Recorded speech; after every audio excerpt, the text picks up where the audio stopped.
Previously, Keelan came back to awareness to find that the larva that had burrowed into his skin a week earlier had caused some issues. His memories of the past week were disjointed, almost like a fever dream, but he found himself in the company of a druid named Talc who'd apparently been keeping him from dying for the past several days. Once Keelan was able to do some fairly important things, like, standing and walking, he brought back Sava, and the three of them headed off to look for Keelan's companions. Meanwhile, the rest of the group traveled as fast as they could through the swamp, heading as far away from the Praetor camp as possible. They finally found a secluded yet raised area to make camp.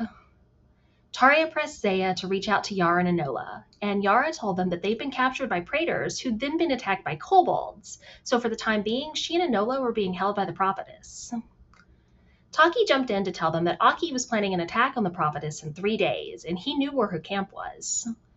The other kobold who'd been following the group then chimed in to tell them that the Prophetess was powerful and could bring people back from the dead, so the group should join with her instead of fighting against her. Around that time, Taria shifted her appearance to look like Keelan and started casting a ritual, and she stopped paying any attention whatsoever to the others. The rest of the group talked among themselves before deciding to reach out to Keelan. Zaya got information from the kobolds about their general location before sending a message to Keelan, explaining where they were, as well as letting him know that Tornak had been killed. Because that's definitely something you want to tell someone via the D&D equivalent of a text message. He passed on the details to his new druid friend, who knew they were about a day away. Keelan replied to Zaya and told the group to stay put, because he didn't trust them not to get lost if they went wandering in the swamp without him. There wasn't really any way for the group to argue with that.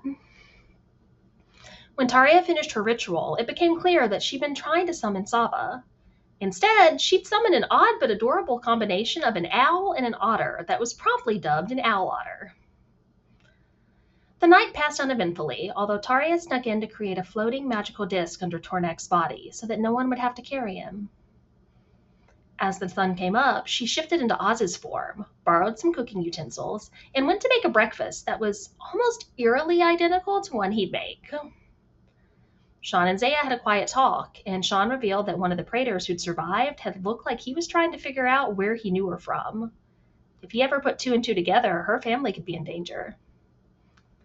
Most of the day passed almost peacefully, with a lot of the awkwardness and anger that had been plaguing everyone for a while pushed to the side.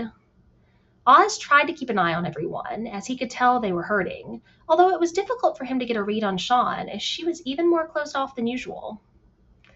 Taria pulled Sean aside for a quick magic lesson, or at least a talk. Zaya used prestidigitation throughout the day to keep people clean and cool while they waited for Keelan to join them. Later in the afternoon, the group heard a whisper on the wind talking about Oz being a Praetor. As they watched, a tall hag came crawling out from behind a tree. She talked about the ribbon around Oz's wrist, the one that the previous hag they'd met had put around it when he'd agreed to give himself up to her sister. Because hags love to cause chaos, as do DMs, she compelled Oz to tell the group that he was a Praetor in the past.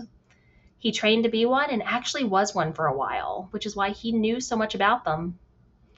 Sean and Zaya both remembered the conversation they'd overheard him having with the other hag, where she'd given him a dagger to use to kill her sister. They couldn't say anything about it without the memory being temporarily suppressed, but the memory itself was still there. They both watched Oz closely, trying to pick up on what he was planning. Eventually, the hag reached for the ribbon tied around his wrist. He tried to convince her to wait until he'd left with her, but she insisted on pulling it then and there. Oz pulled out the dagger he'd been given and stabbed her, and the other 3 quickly joined in. Sean threw up a silent spell around the hag to try to prevent her from casting at least some spells, but it didn't help against a number of her abilities. While they managed to get a number of very good hits in, the hag was able to pull the ribbon from Oz's wrist. The moment she did, he was put under her control and started attacking the group. Around that time, Keelan and Talc arrived. There was quite a bit of confusion about what was happening, but they could tell from Oz's glowing eyes that he was probably being controlled by the hag at least. The group kept attacking, and the hag got to the point where she was clearly at death's door. Keelan, Sean, and Zaya remembered from the conversation they overheard that the dagger was needed to actually kill her. Zaya flew down to try to pull the dagger from Oz's grip, but she couldn't get it away from him. Talc cast Hold Person against Oz, freezing him in place. On orders from Keelan, Sava grabbed the dagger from Oz's hand and stabbed the hag through the chest. because, of course, the fucking otter got the killing blow yet again. As soon as the hag died and dropped her hold on Oz, he tried to run for it. Taria tackled him to prevent him from leaving and asked if he was really a praetor, while Zaya spoke in his head and asked similar questions. When Oz finally stood down and stopped trying to run, Sean chimed in to tell everyone they needed to calm down and take 5 minutes to have a proper talk. Keelan then started yelling at the group at Yarge, shouting that they were all children, and he started to stomp off back into the swamp. Oz stormed off to his tent, and Zaya followed. Taria headed back towards the camp, leaving Sean behind to talk with Keelan. And that is where we left off.